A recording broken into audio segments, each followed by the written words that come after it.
pessoal, muito bom dia. Aqui quem fala é Nicolas Farto, da mesa de renda variável da Vertic Invest, falando para o nosso Morning Call de hoje, terça-feira, dia 2 de abril de 2024. E o mercado opera em alta na Europa, hoje na volta do feriado, enquanto o pré-mercado americano segue o movimento de queda de ontem, depois que os dados de atividade industrial vieram acima do esperado por lá. Na Ásia, o fechamento hoje ficou misto, com o Japão operando com leve alta depois da queda de ontem, com a sinalização de intervenção do Banco Central japonês para tentar controlar a desvalorização do iene. Enquanto isso, na China, hoje o fechamento ficou levemente negativo depois de ontem ter operado em alta, com os dados de atividade industrial que vieram acima do esperado nesse começo de semana. Lá na Europa, hoje o viés é de alta na volta do feriado de Páscoa, com o mercado europeu de olho na inflação da Alemanha, que desacelerou, o que ajuda na tese de cortes de juros pelo Banco Central Europeu. Ainda falando de Alemanha, o PMI industrial do país veio um pouco acima do esperado, sinalizando uma recuperação no nível de atividade da principal economia da região.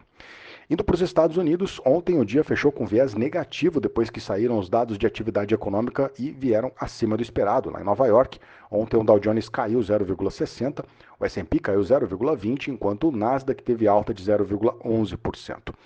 O destaque do dia foi o PMI industrial, que veio acima da linha dos 50 pontos pela primeira vez em 16 meses, sinalizando um ritmo de atividade econômica mais forte, o que tende a pressionar a inflação e dificultar a tese de quedas de juros. Lá na Bolsa de Derivativos de Chicago, as apostas para uma queda de juros na reunião de junho caíram de 70% na semana passada para 60% ontem, o que acabou também fazendo as taxas de juros de 10 anos operarem com alta e acabou afetando as bolsas.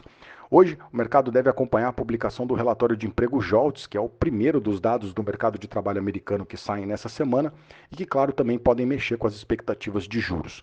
Fora isso, hoje também vários diretores regionais do Banco Central americano vão participar de eventos e devem comentar mais sobre inflação e juros, o que também pode acabar impactando as negociações na sessão de hoje.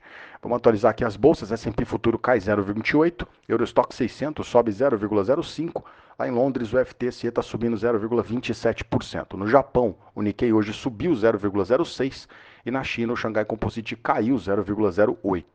DXY caindo 0,04% e juros de 10 anos do mercado americano sobe 0,40%, com a taxa anualizada agora cotada a 4,34%.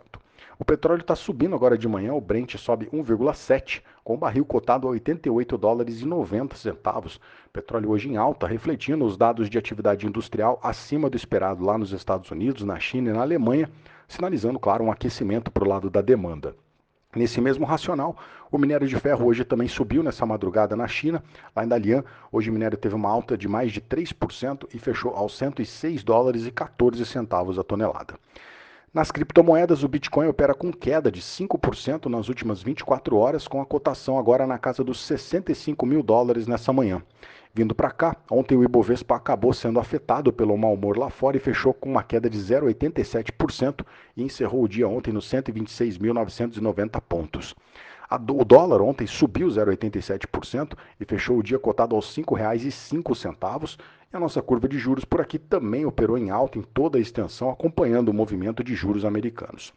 Ontem o Banco Central anunciou que deve intervir na cotação do dólar pela primeira vez em um ano, com um leilão de swap cambial equivalente a $1 bilhão na sessão de hoje.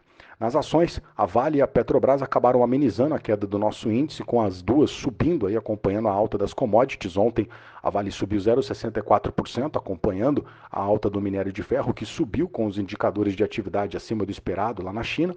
E a Petrobras também subiu 0,78%, com o petróleo se valorizando, com sinal de aquecimento no nível de atividade econômica na China e também nos Estados Unidos.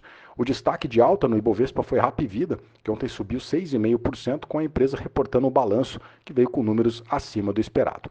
Na queda, foi a Localweb quem chamou mais atenção, com uma queda de 6%, com o mercado repercutindo a notícia da nomeação do executivo Ricardo Gora para a presidência do conselho da companhia.